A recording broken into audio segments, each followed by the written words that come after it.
Mari kita sama berdoa. Benar ya Bapa, mukjizat nyata dalam kehidupan kami ya Tuhan, sangat kami butuhkan. Dan kami yakin percaya itu terjadi dalam hidup kami. Itu juga dengan firman Tuhan pada malam hari ini. Yakin dan percaya Engkau menolong hamba-Mu memberitakan firman kiranya Roh Kudus dalam hati kami bekerja untuk menyatakannya dalam hidup kami ya Tuhan. Pada malam hari ini ya Tuhan, kami akan mendengarkan firman-Mu. Kiranya firman-Mu tidak berlalu begitu saja dalam kehidupan kami, tapi kami mendengar dan melakukannya dalam setiap kehidupan kami sehari-hari ya Tuhan. Dalam nama Tuhan Yesus kami sudah berdoa dan mengucap syukur. Haleluya, amin. Teman-teman, saya persilakan kembali. Pada malam hari ini saya bersyukur sekali saya diberikan kesempatan oleh Kaister atau Evangelis Esther SDH pada saya untuk menyampaikan firman Tuhan di tempat ini. Itu semua karena anugerah yang Tuhan berikan kepada saya, di mana saya bisa berdiri di hadapan saudara-saudara sekalian. Itu semua karena kebaikan dan kasih Tuhan kepada saya secara pribadi. Berlama-lama kita tema kita pada malam hari ini, orang baik anak Tuhan, yang saya singkat obat. Orang baik anak Tuhan. Kita membuka dalam Amsal 17 ayat 22. Amsal 17 ayat 22. Hati yang gembira adalah obat yang manjur, tetapi semangat yang patah mengeringkan tulang. Mari kita baca sama-sama. 1, 2, 3. Hati yang gembira adalah obat yang manjur, tetapi semangat yang patah mengeringkan tulang.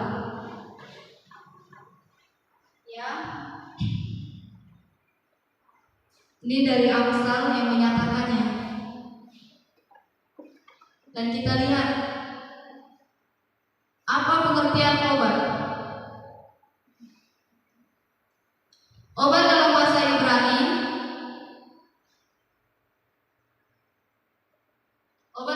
Ibrani, adalah gehan, yang artinya obat. Akar kata penyembuhan, kolesterol 146, kata kerja non feminim singular. Ini dalam bahasa aslinya. Definisi tentang obat.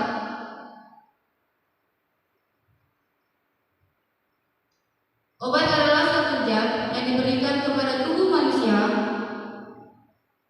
untuk proses penyembuhan ketika mengalami sakit.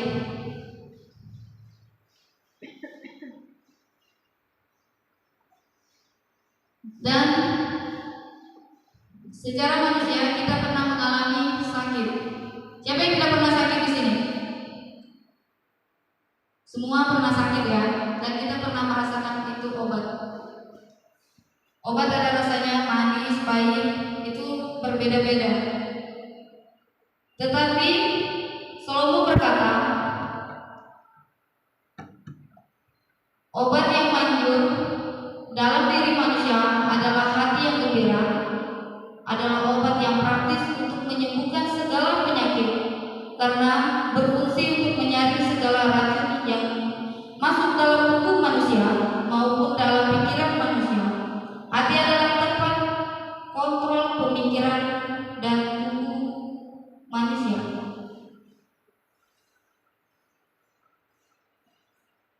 Raja Salomo berkata, obat yang manjur adalah hati, karena hati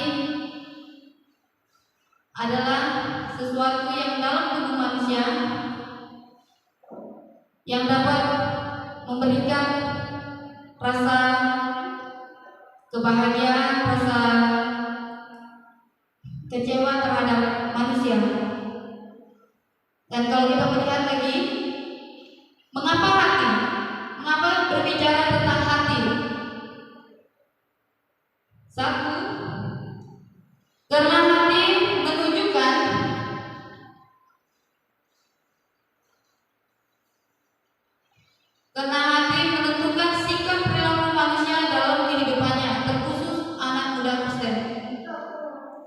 sikap perilaku manusia itu ditentukan oleh hatinya. Kenapa? Ketika hati kita tidak baik, ketika hati kita merasa jengkel pada seseorang atau merasa sedih, maka perilaku kita atau pemikiran kita, wajah kita akan terlihat tampak sekali, akan terlihat sangat menunjukkan bahwa kita itu tidak baik-baik saja. Begitu juga ketika hati kita gembira, ketika hati kita sangat bahagia, maka akan tampak perilaku kita bahwa kita itu yang gembira. Contohnya kalau kita yang gembira, kita bisa nyanyi, bergitar. Kalau kita sedih, kita bisa menangis. Banyak definisi tentang sedih dan gembira dalam kehidupan kita masing-masing. Kedua, karena hati menentukan motivasi hidup manusia atau anak muda Kristen.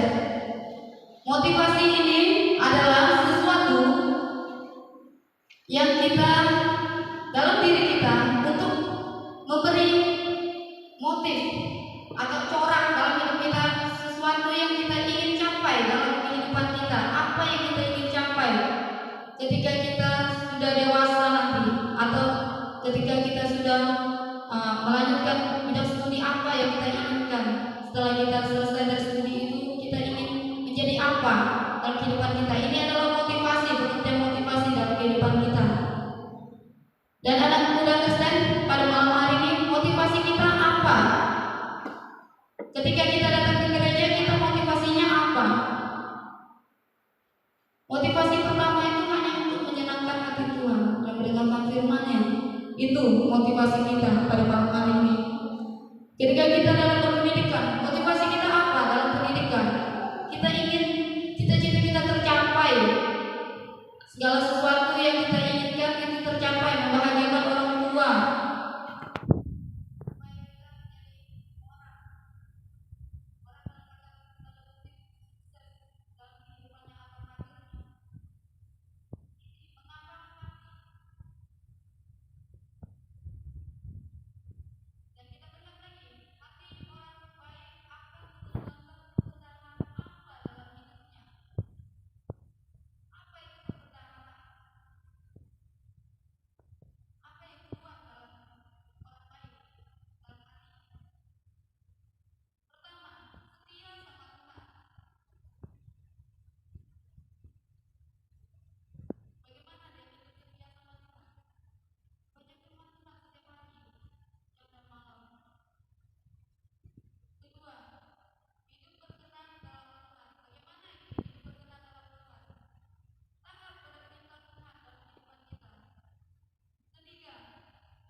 Itu.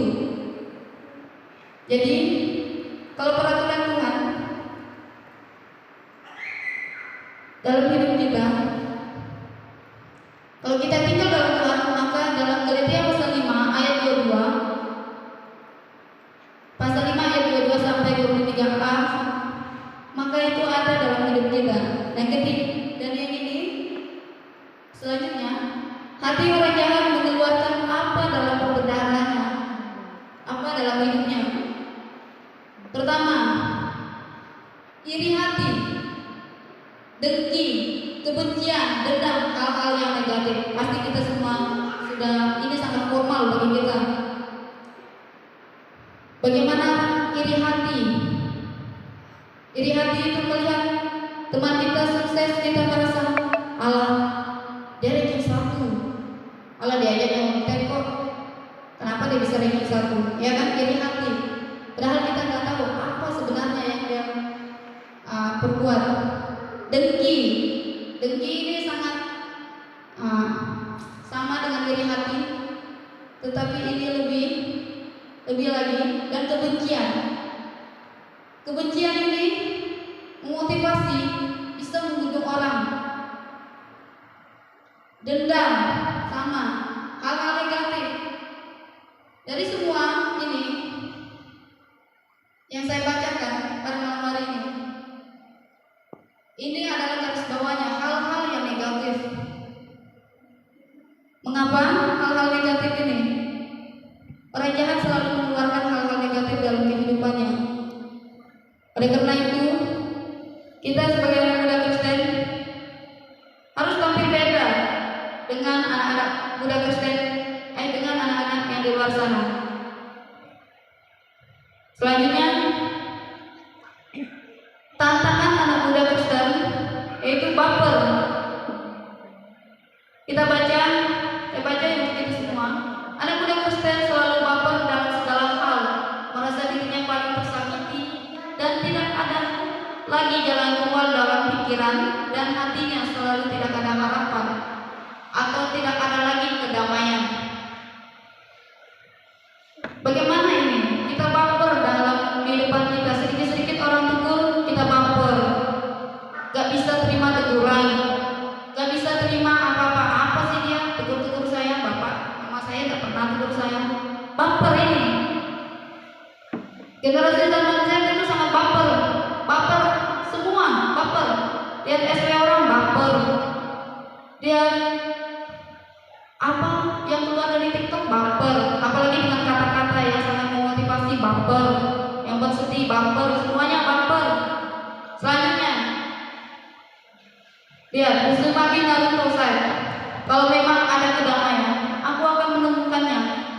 Aku tak akan menyerah. Di mana ada kedamaian dalam hati anak muda Kristen? Hanya satu, tinggal dalam Tuhan. Ini saja kuncinya, tinggal dalam Tuhan. Mengapa kita harus tinggal dalam Tuhan? Karena Tuhan memberikan segalanya buat kita. Apapun yang kita mau, semua Tuhan bisa berikan ketika kita bersabar menantikan segala sesuatu dengan baik. Aplikasi. Karena itu, yakin dan percaya, ketika kita tinggal dalam Tuhan, maka hidup kita akan happy ending. Amin. Baiklah teman-teman, berdoa. Tuhan, terima kasih atas firman-Mu yang telah Engkau sampaikan pada malam hari ini. Memang secara manusia Hamba tidak bisa berkata-kata dengan luasa, tetapi kiranya Roh Kudus-Mu yang mendiri kami semua memberikan hal yang baik. Kiranya Roh Kudus ini dalam hati kami bekerja dalam hidup kami untuk menyatakan firman-Mu dalam kehidupan kami, yang menyatakannya ya Tuhan. Dan kami Hamba sudah berdoa untuk firman Tuhan. Kiranya Tuhan menolong hamba. Dalam nama Tuhan Yesus kami sudah berdoa dan bersyukur. Haleluya, amin. Terima kasih. Saya kembalikan kepada Ibu.